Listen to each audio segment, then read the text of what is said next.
I pozivam da došli na ovu epizodu i danas imamo još jedan unboxing sa Cubicla. Pa, hajde da počnemo. Dime que estás sola y que nadie te ve como yo.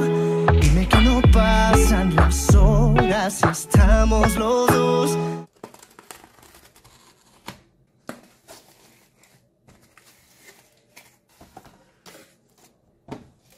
Ok, znači u ovom paketu imamo dve kocke, a to su X-Men Design Spark M7x7 i imamo novu Dianovu 3x3 Teng Yun M, za koju svi kažu da je odlična i da je najbolja Dianova kocka ikada.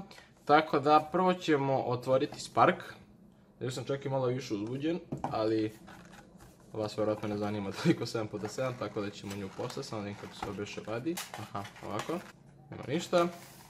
Imamo samu kocku, pakovanje je isto kao za Megaminx i ovdje imamo pamflet, ali to verujem da nikog ne zanima. Što se tiče same kocke, deluje veoma lepo, izgleda isto kao Shadow s polja. Što se tiče shadeova, evo je sa haze, čak je i manje od haze, ne toliko, ali možda milimetar. Ali to se dodatno primeti, samo malo je lub iz polja, tako da ću sad ja nju da obrišem. I da, deluje malo flimsy iz polja, ovako, da hoće baš da se pomera, tako da hajde da uradimo prve pokrete.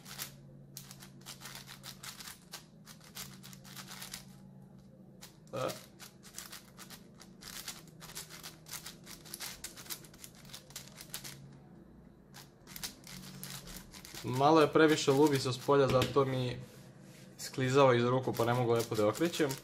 Ali ovako je odlično, mislim da je sad već malo bolje od haze, tako da mislim da mi ovo je definitivno main, ali uradit ćemo detaljnu komparaciju haze-a i Sparka da bismo vidjeli koja je bolja.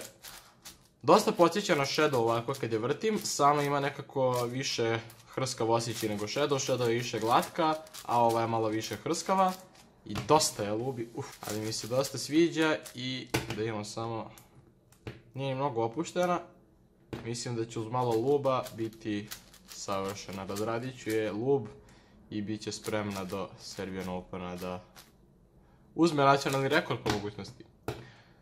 Tako da, mislim da ću ovdje završiti sa Sparkom i da ćemo preći na Dian, samo da imam, da provjerimo corner cut.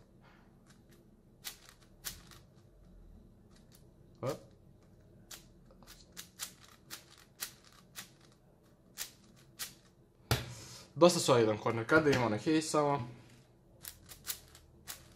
Da, bolje corner cut nego na haze. To se odmah primeti. I shadeovi mi se više sviđaju na ovoj. Na haze mi se ova plava uopšte nije sviđala.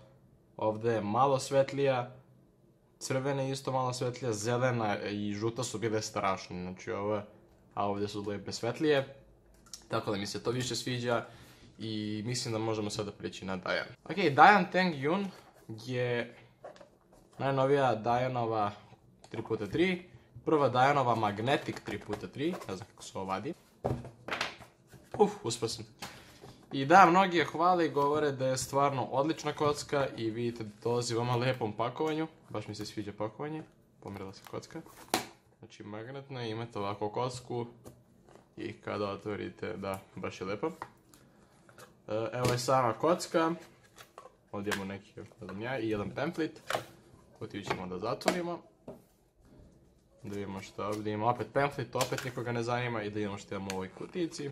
Imamo rezervne federe, sad ne znam da li su isti, ali čini mi se su drugačiji.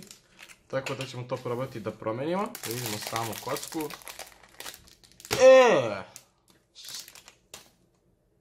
Fito.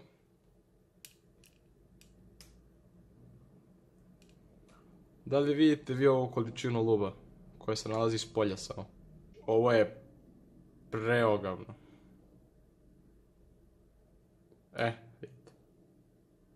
Sad će dođe, moram da idem da uzmem da obrišem ovo. Malo sam je obrisao, probat ćemo sada. Da poredimo s X-om. Da, čini se da je ili 56 ili 55,5. To ću provjeriti pa ću napisati ovdje negdje. I ajde da uradimo prve poteze.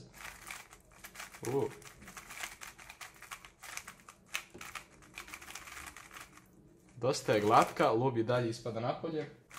Ali magneti se ne osjećaju toliko jako, znači dosta su suptilni magneti. Ova kocka inače košta $26. I također vide se magneti sa spolja, da? To jest, kad pomerite deo, kao na Gearing kockama.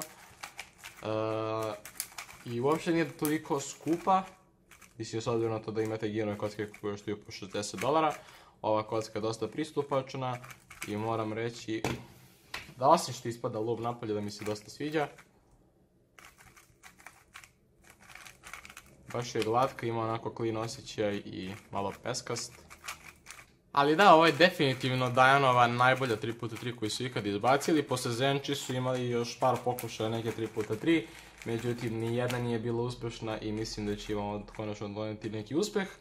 Doduše nije na tom nivou, može da se meri sa SM, ali kao što su i rekli ostali, mislim da bi za OH bila odlična, pošto se dosta lako okreće, nije velika, ima ipak magnete i da, mislim da bi za OH bila odlična i da ću ju čak i ja koristiti za OH, dosta fino leži u ruci. Da imamo corner cut. Odličan, može da katuje bilo gde, veoma lako čak. I da imamo mehanizam. Je ova prepuna loba. Može se vidjeti da je mehanizam dosta kompleksan i da je Dian dosta radio na ovom mehanizmu. Znači vidite da se magneti baš lepo vide, nisu cijeli nego imaju rupu unutra, nisu kao na Gearing kockama. Znači vidite. I također ima veći torpedo. I ovdje. I ima ovdje rupe, to ne znam tačno čemu služi, ali da vidimo kako zajedno leži ćošak i ivica. Da vidite da ima veoma malo prostora i to će da sprečava popovanje. I također mislim da neće dolaziti do corner twistova jer je... Da, dosta teško rotirati ćošak. Sviđa mi se mehanizam, shadeovi su čini mi se half brights. I to je također lepo, mada više volim full brights. Pardon, fokus. Ajde da uradimo još jedan sol, ova kocka mi se zaista sviđa i mislim da ima čak i main potencijal za veliki broj ljudi. Možda čak i za mene, nisam siguran, još vidit ću kad je podmažem, ali definitivno postoje šanse jer je stvarno dobra. Znači čim prestane da ispada ovaj lub napolje, ovo je preodvratno, što se slaže. Evo ispada mi kocka iz ruku. Fuj. Tako da, dosta sam zadovoljan sa ove kocke, naročito sa Spark, pošto mi je Spark već definitivno main. Tako da, Dian ćemo još da podmažemo pa ću raditi detaljan review kroz nedelju ili dve i vidimo se tad. To je bilo sve za ovu epizodu, nadam se da ste uživali, ako jeste ostavite like, share i subscribe. Također veliko hvala Cubicle što su poslali ove kocke i možete koristiti kod SerbianCuber na Cubicle za dodatnih 5% popusta. I mi se vidimo u sljedećoj epizodi. Poz!